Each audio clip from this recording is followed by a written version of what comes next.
এই মিটার সম্বন্ধে অনেকে আমরা মনে করি মিটারের যে ব্যবহার, হয়তো অনেকে মনে করে যে আমাকে 1-2 দিনে দেখিয়ে দিলে মিটারের ব্যবহারটা পেরে নেব। অনেকে কি মনে করে যে মিটারের মুডগুলা কোন মুডে শর্ট চেক করে, কোন মুডে রিডিং চেক করে, কোন মুডে ভোল্টেজ চেক করে, আমাকে এই কয়েকটা বিষয় দেখিয়ে দিলি আমি পেরে যাব, আমি ভালো টেকনিশিয়ান হয়ে গেলাম। আসলে বিষয় কিন্তু এটা না।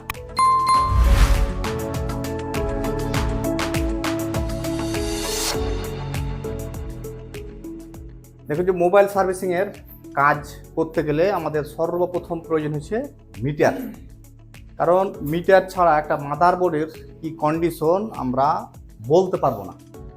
অনেক সময় দেখে অনেক ধরনের টুলস আছে, অনেক ধরনের টুলস ব্যবহার করে, কেউ পাওয়ার সাপ্লাই ব্যবহার করে, কেউ চোখে দেখে, কেউ অনেক ধরনের অনেক টুলস আছে চেক করার, যেগুলা ব্যবহার করার মাধ্যমে কিছুটা মনে করেন যে আইডিয়া করা যায় যে মাদারবোর্ড আমাদের এই রিলেটেড প্রবলেম বা এই বিষয়।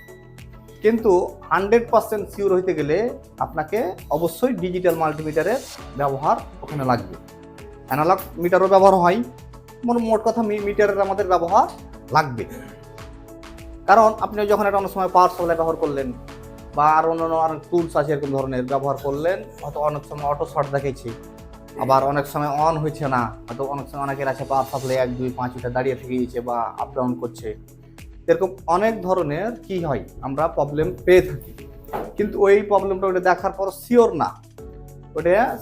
না যে আমার এই জায়গা থেকে কি প্রবলেম।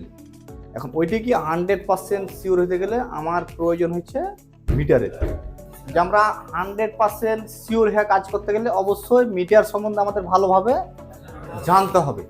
এবং এই মিটার সম্বন্ধে অনেকে আমরা মনে করি মিটারের যে ব্যবহার, হয়তো অনেকে মনে করে যে আমাকে 1-2 দিনে দেখিয়ে দিলে মিটারের ব্যবহারটা পেরে নিই। অনেকে কি মনে করে যে মিটারের মুডগুলা কোন মুডে শর্ট চেক করে, কোন মুডে রিডিং চেক করে, কোন মুডে ভোল্টেজ চেক করে, আমাকে এই কয়েকটা বিষয় দেখিয়ে দিলি আমি পেরে যাব, আমি ভালো টেকনিশিয়ান হয়ে গেলাম। আসলে বিষয় কিন্তু এটা না। আপনাকে মুডের বিষয়গুলা বা এই মুডে ভোল্টেজ চেক করে, এই মুডে রিডিং চেক করে, এই মুডে শর্ট আছে কিনা এই বোঝা যায়। এই কয়েকটা জিনিস আপনাকে আমি দেখিয়ে দিলে হয়তো আধা ঘন্টা 1 ঘন্টা লাগলো, কিন্তু এটা মূল ব্যবহার না। অনেকে মনে করে এটাই মনে হয় যে মূল ব্যবহার, আমাকে মিটারটা একটু বুঝিয়ে দিলে আমি পারবো। তো এই বিষয়টা আপনাকে অবশ্যই জানতে হবে। এই 2-5 মিনিট 10 মিনিট আধা ঘন্টা আপনাকে বললাম, এটি আপনি জানলেন। এরপর এবার বাস্তব প্রমাণ হচ্ছে মাদারবোর্ডে বিভিন্ন সময় বিভিন্ন প্রয়োজনে আমাদের চেক দিতে হয়। এখন কখন কোন জায়গায় রিডিং চেক দেবো আর কোন জায়গায় ভোল্টেজ চেক দেবো, এই জিনিসটাই বুঝতে যে আমাদের কিন্তু সময় লাগবে। মূলত আমরা তো জানি যে এই জায়গায় মিটারের মুড এভাবে নিয়ে গেলে আমরা এখানে রিডিং চেক দিতে পারি, এখানে নিয়ে গেলে ভোল্টেজ চেক দিতে পারি।